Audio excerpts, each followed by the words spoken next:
దారి మైసమ్మ తల్లి బోనాలు ఘనంగా నిర్వహించారు. జడ్పీ చైర్పర్సన్ నల్లాల భాగ్యలక్ష్మి, మాజీ ఎమ్మెల్యే ఓదిల తదితరులు హాజరయ్యారు. అమ్మవారికి బోనం సమర్పించారు. పట్టణ ప్రజలందరూ సుఖ సంతోషాలతో ఆరోగ్యంగా ఉండాలని మొక్కుకున్నట్లు తెలిపారు. భక్తులు పెద్ద సంఖ్యలో బోనాలను అమ్మవారికి సమర్పించారు. కమిటీ సభ్యులు పెద్ద ఎత్తున అన్నదాన కార్యక్రమాన్ని నిర్వహించారు.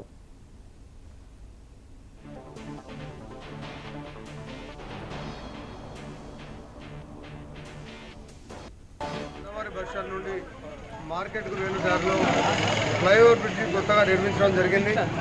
ఈ యొక్క బ్రిడ్జి ఈ మధ్య కాలంలో మరి చెన్నూరు శాసనసభ్యులు డాక్టర్ వివేక్ వెంకటస్వామి గారు, అదేవిధంగా పెద్దపల్లి ఎంపీ గారైనటువంటి యువకులు మరి గడ్డం వంశీ గారు ఇనాగ్రేషన్ వారు ఓపెన్ చేయడం జరిగింది.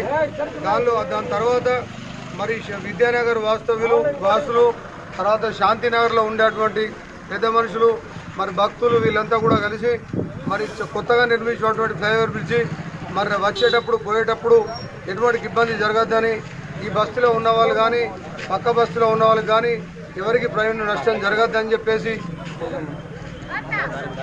మనం ఇక్కడ పెద్ద మనసుతోని మరి వేలాది రూపాయలు ఖర్చు పెట్టి మనస్ఫూర్తిగా అందరూ కూడా మనిషికి 2-3 వేల రూపాయలు ఖర్చు పెట్టుకొని వాళ్ళందరూ కూడా స్పాన్సర్ తోటి ఈరోజు దారి మైసమ్మను ఇక్కడ పెట్టడం జరిగింది.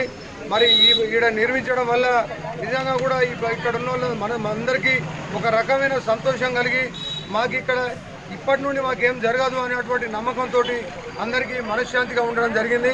కాబట్టి నేను కూడా అమ్మవారిని కోరుకుంటా ఉన్నా. నేను ఎవరైతే ఉన్నారో ఈ భక్తులు ఈ విద్యానగరు మరి శాంతినగరు వచ్చేపోయేటువంటి వాళ్ళందరికీ కూడా వాళ్ళని చల్లగా చూడాలి.